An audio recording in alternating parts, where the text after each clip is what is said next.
পানির যে পাইপ, সেই পাইপ দিয়ে তারা তার মাথায় সজোরে আঘাত করে এবং তাকে বালিশ দিয়ে চাপ দিয়ে রেখে তার মৃত্যু নিশ্চিত করে। পিবিআই এই মামলাটি প্রথম থেকেই ছায়া তদন্ত শুরু করে। আমরা ঘটনাস্থল পরিদর্শন করি।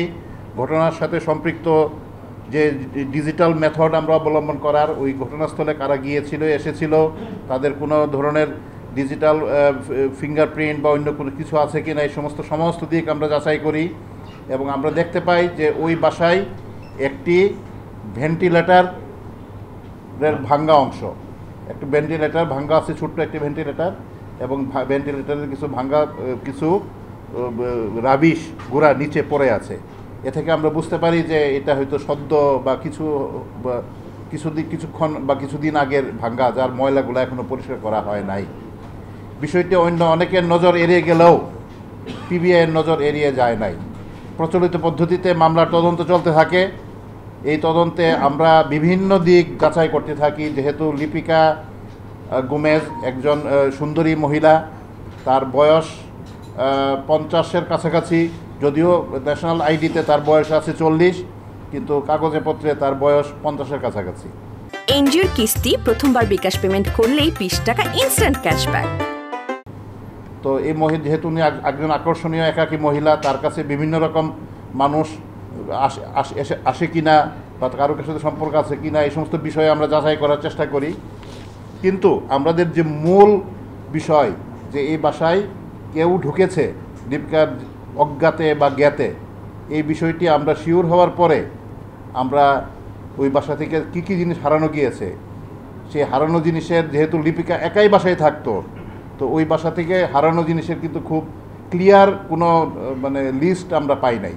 কিন্তু তার যে মোবাইলগুলো হারিয়ে গিয়েছিল, সেই মোবাইলগুলোকে ভিত্তি করে আমরা আমাদের অনুসন্ধান জারি রাখি এবং আমরা দেখতে পাই যে তার বাসা থেকে 2টি মোবাইল ফোন হারানো গিয়েছিল।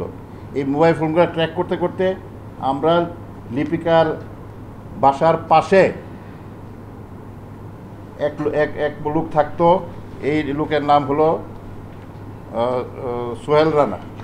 জুয়েল রানা। পেশায় সে সদরঘাটে একটা ডাইং ফ্যাক্টরিতে কাজ করতো। স্পেসিফিক কোনো কাজ ছিল না। সে পাশের বাসার একটা চিলে কোঠায় তার পরিবার নিয়ে থাকতো এবং জুয়েল রানার এক বন্ধু, তার নাম হলো নজরুল। এই নজরুলও খুব আসলে ভালো কিছু কাজ করার মতো তার রেকর্ড ছিল না। এই দুইজনের সন্ধান আমরা পাই। তারা এই ফোনটা একসময় তাদের কাছে ছিল, তারপর তারা এই ফোনটাকে বিক্রি করেছে, আবার ফোনটা তাদের কাছে এসেছে। সুতরাং তাদেরকে সন্দেহের দৃষ্টিতে এনে আমরা তাদেরকে গ্রেফতার করি এবং তাদের কাছ থেকে আমরা পুরা ঘটনার ব্যাপারে একটা স্বীকারোক্তি পাই। তারা আমাদেরকে পুরা ঘটনার ব্যাপারে জানায় যে ঘটনার পিছনে মূল উদ্দেশ্য ছিল যে লিপিকা গোমেজকে তারা ভেবেছিল যে মহিলা একজন বড় মাপের চাকরি করে, একাকী, তার সন্তান নাই, সুতরাং নিশ্চয়ই তার এখানে অনেক টাকা পয়সা আছে তার বাসায়। এবং আজ থেকে 2 বছর আগে যখন লিপিকা গোমেজ তার বাসা চেঞ্জ করে এই বাসায় এসেছিল, তখন এই জুয়েল এবং নজরুল তাকে বাসা বদলাতে সাহায্য করেছিল। সেইভাবেও তাদের একটা কানেকশনস ছিল। তারা তখন জুয়েল তার পরিবারকে বাসা থেকে অন্যত্র সরিয়ে দেয় এবং রাত্রেবেলা সে নজরুলকে ডেকে এনে তারা ওই বিল্ডিং থেকে পাশের বিল্ডিংয়ের ছাদে যায়, যে বিল্ডিংয়ে লিপিকা গোমেজ থাকতো। ওই বাসার ছাদ থেকে তারা একটা রশি বেঁধে ওইটা ঝুলিয়ে দেয় এবং ওই রশি দিয়ে নিচে নেমে এসে তারা স্ক্রুড্রাইভার দিয়ে খুঁচিয়ে ভেন্টিলেটরটাকে ভেঙে ফেলে। নজরুল সে কিন্তু খুব হালকা লিকলিকে, সে এই ভেন্টিলেটর দিয়েই বাসার ভিতরে ঢুকে যায় এবং দরজা খুলে দিয়ে সে তার বন্ধু জুয়েলকে ডেকে আনে।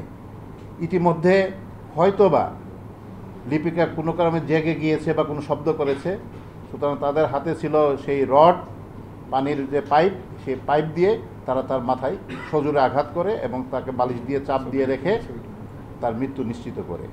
তাতে তারা লিপিকা যদি জেগে যেত তাহলে হয়তোবা তাদেরকে চিনে ফেলতো, যেহেতু তারা পূর্ব পরিচিত ছিল।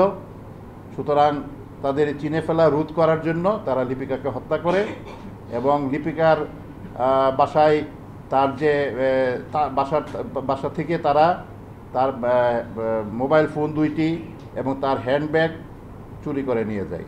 এই হ্যান্ডব্যাগের ভিতরে তার বেশি টাকা ছিল না, 26,350 টাকা ছিল, যা পরবর্তীতে তারা ভাগবাটোয়ারা করে নিয়েছে এবং ওই ব্যাগটি তারা টাকাগুলো নিয়ে এই ব্যাগটি তারা ডাস্টবিনে ফেলে দেয় এবং বাসাটিকে বাইরে থেকে তালাবদ্ধ করে এই তালার চাবিটাও তারা বাইরে ফেলে দেয়। আর যে হাতের যে লাঠি দিয়ে যেটা দিয়ে ওকে মারছিলেন সেই লাঠিটাকে তারা বুড়িগঙ্গায় নিক্ষেপ করে তারা চলে যায়। আমরা যখন তাদেরকে অ্যারেস্ট করে তাদের কাছ থেকে পুরো ব্যাপারটা সম্পর্কে জানলাম, তারপর তাদেরকে নিয়ে আমরা ওই বাসা থেকে যে সমস্ত জিনিস তারা চুরি করেছিল বলে স্বীকার করেছে সেই সমস্ত জিনিস আমরা তাদের বাসা থেকে আমরা উদ্ধার করতে পেরেছি।